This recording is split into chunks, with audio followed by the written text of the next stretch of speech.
Welcome to all of you. Welcome to my YouTube channel Gajan Kumar Tripathi. एक बार फिर से आप सभी का अपने YouTube channel green village academy में बहुत बहुत स्वागत करता हूं।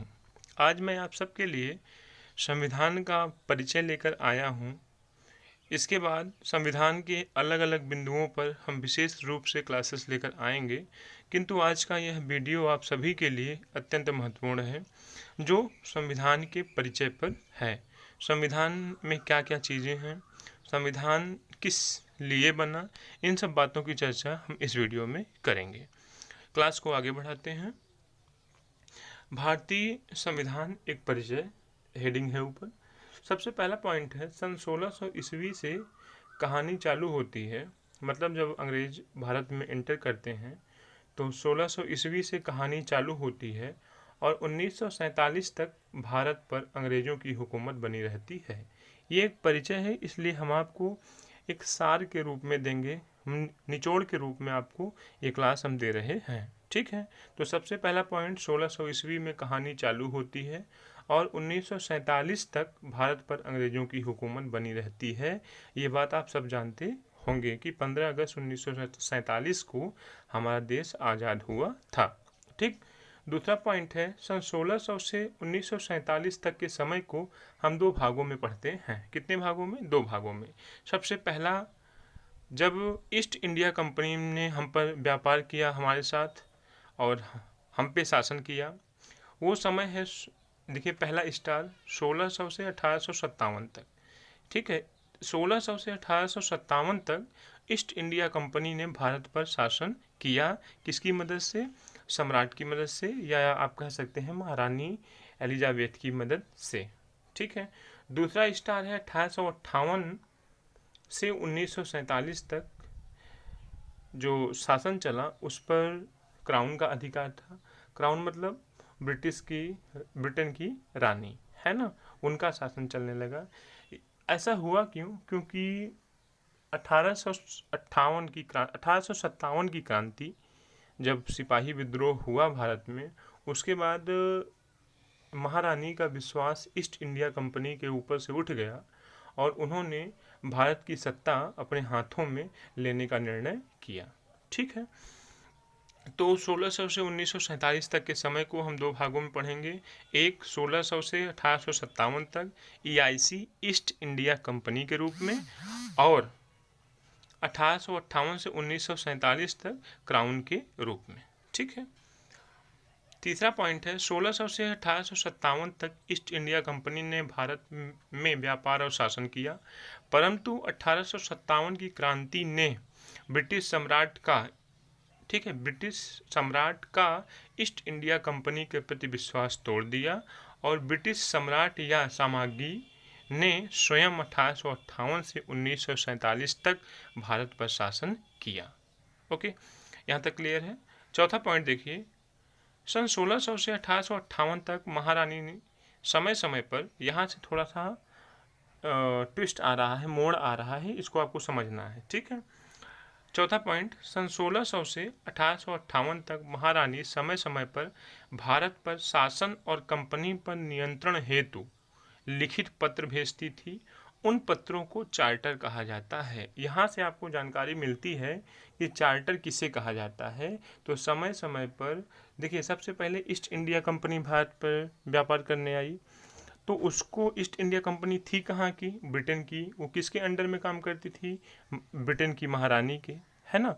तो ब्रिटेन की महारानी ईस्ट इंडिया कंपनी को अपने नियंत्रण में रखने के लिए और भारत पर शासन करने के लिए समय समय पर कुछ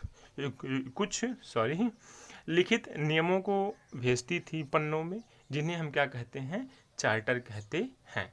ठीक, चलिए। 1600 से 1858 के बीच कई चार्टर आए, है ना, कई लिखित नियम आए। 1600 से 1858 के बीच कई चार्टर आए। सबसे पहला चार्टर कौन था? राजलेख 1600। दूसरा राजलेख 1726। तीसरा है रेगुलेटिंग एक्ट 1773। चौथा है पिट्स इंडिया एक्ट 1784।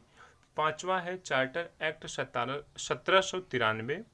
छठवां है चार्टर एक्ट 1813, 7वां है चार्टर एक्ट 1833 और 8वां है चार्टर एक्ट 1853। ठीक है, देखिए ये 8 चार्टर एक्ट उस समय आए जिस दौरान ईस्ट इंडिया कंपनी ने भारत पर शासन किया।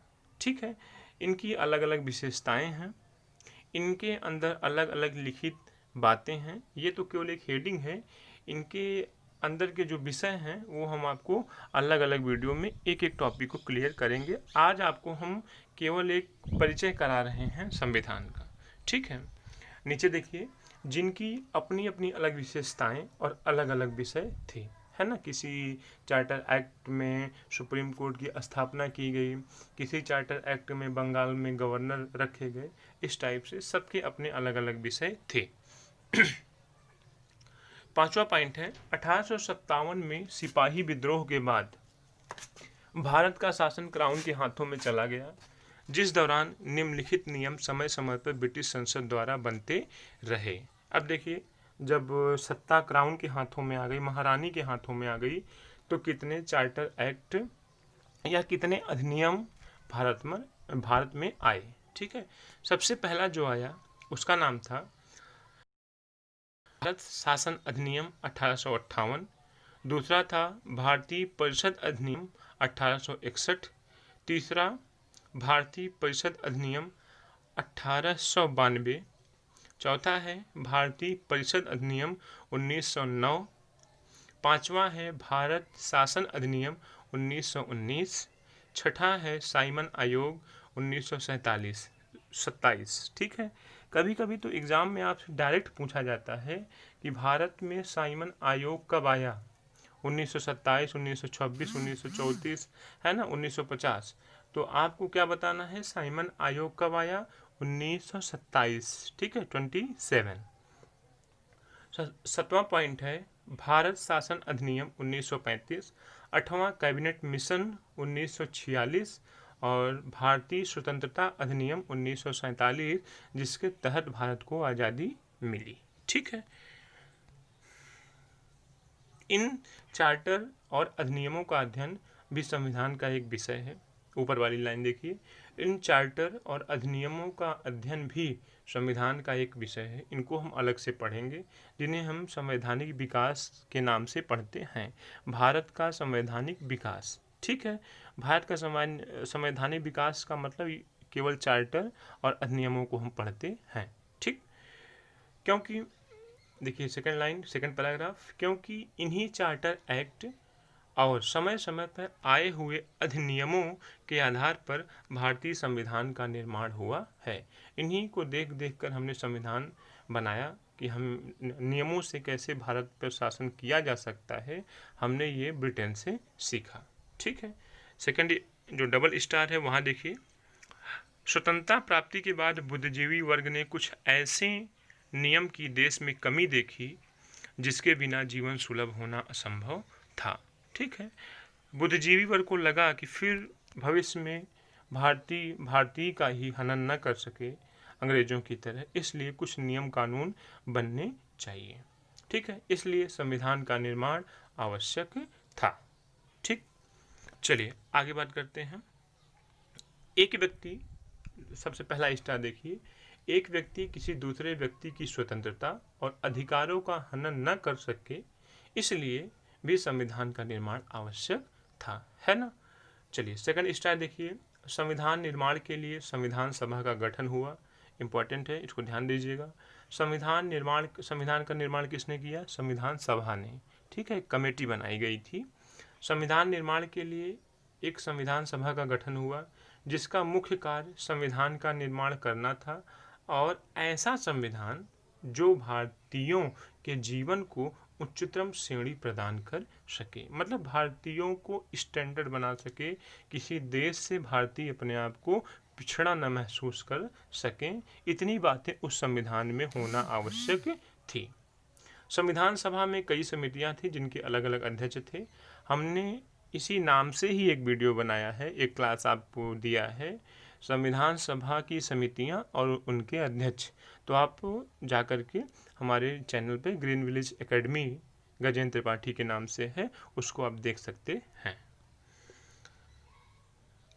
अब देखिए संविधान बनकर तैयार हो गया। संविधान में कितनी बातें थी हम उसकी बात थोड़ा सा कर लेते हैं। अब अगर हम मूल संविधान की बात करें, मूल संविधान जो हाथों से उस समय लिखा गया था अंबेडकर, नेहरू जी और सरदार वल्लभ भाई पटेल या सब लोगों की सहायता से, उसमें एक प्रस्तावना थी।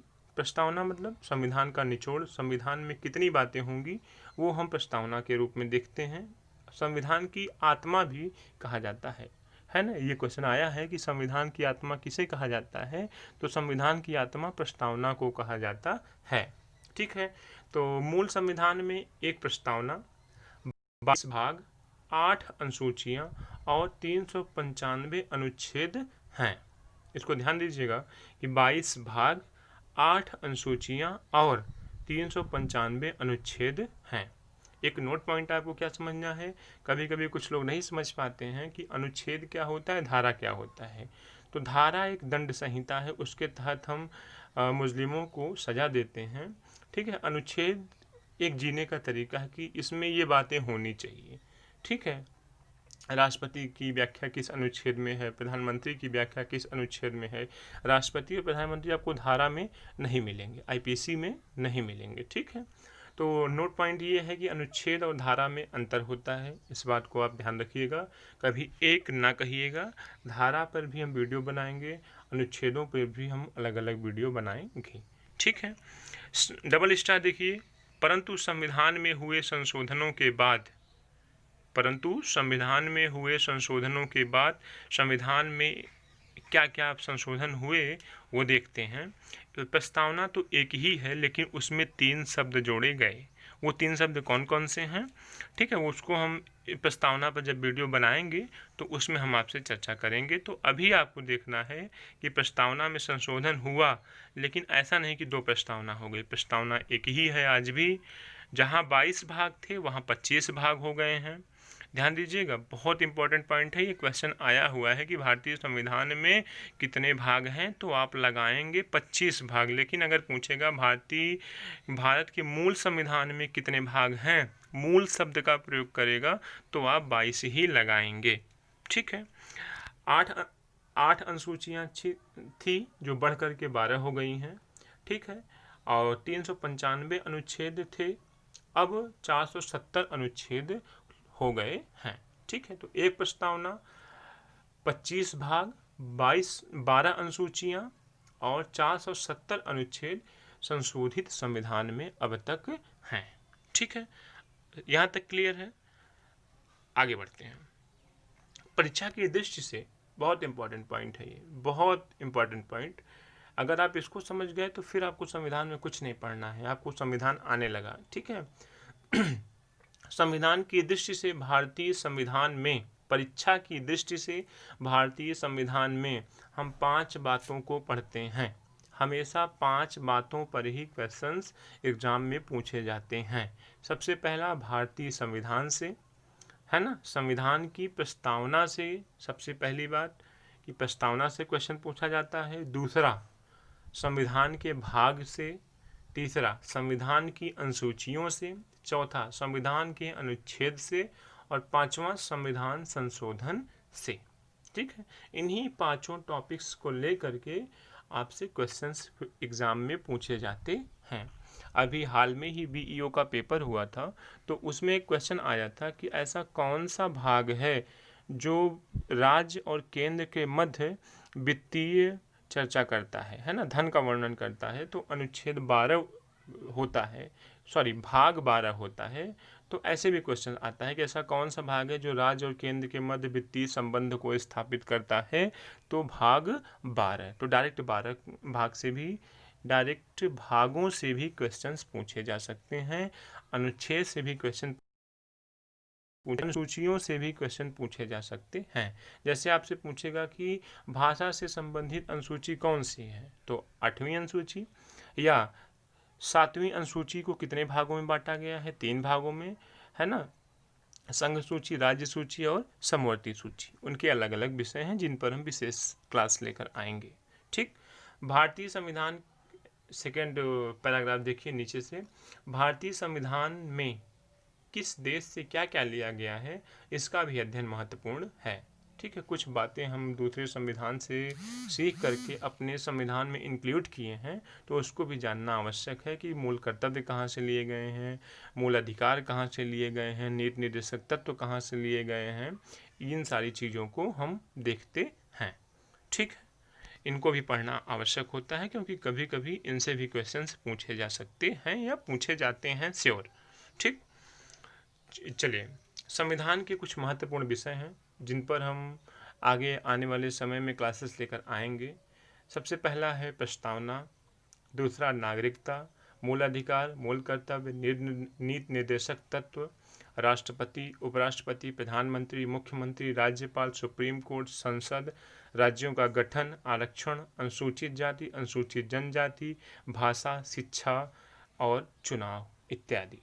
इन सब टॉपिक्स पर हम आपके लिए क्लासेस लेकर आएंगे जो संविधान के ही विषय हैं। ठीक है, सबसे अंतिम लाइन यह है कि संविधान का एक परिचय मात्र था यह मेरी क्लास, यह मेरा जो वीडियो था वो संविधान का एक केवल परिचय मात्र था। और आई होप कि आप लोग कुछ न कुछ तो ज़रूर सीखे होंगे, संविधान को एक नज़र में देख लिए होंगे कि क्या है, कैसे बना है ना। अब एक एक टॉपिक पर वीडियो विशेष रूप से हम बनाएंगे। ठीक है, तब तक के लिए आप सभी को बहुत बहुत धन्यवाद यह वीडियो के लिए। आपका एग्ज़ाम, आपको जितने भी वीडियो हम बनाते हैं आप उसको देखते जाइए, उससे बाहर क्वेश्चंस नहीं पूछे जाएंगे, इस बात का हम आपसे वादा करते हैं। ठीक है, जय हिंद, जय भारत। चैनल को सब्सक्राइब कर लीजिए, शेयर कर दीजिए फॉर माई हेल्प, है ना। अपने चैनल को इस समय हम प्रमोट कर रहे हैं क्योंकि अभी नए हैं, तो आप लोगों का सहयोग चाहिए। ठीक है, आप सब के लिए हम बहुत अच्छा करेंगे। मैं गजेंद्र कुमार त्रिपाठी एक बार फिर से आप सभी को बहुत बहुत धन्यवाद देता हूँ अपने चैनल को देखने के लिए। Thank you so much to all of you.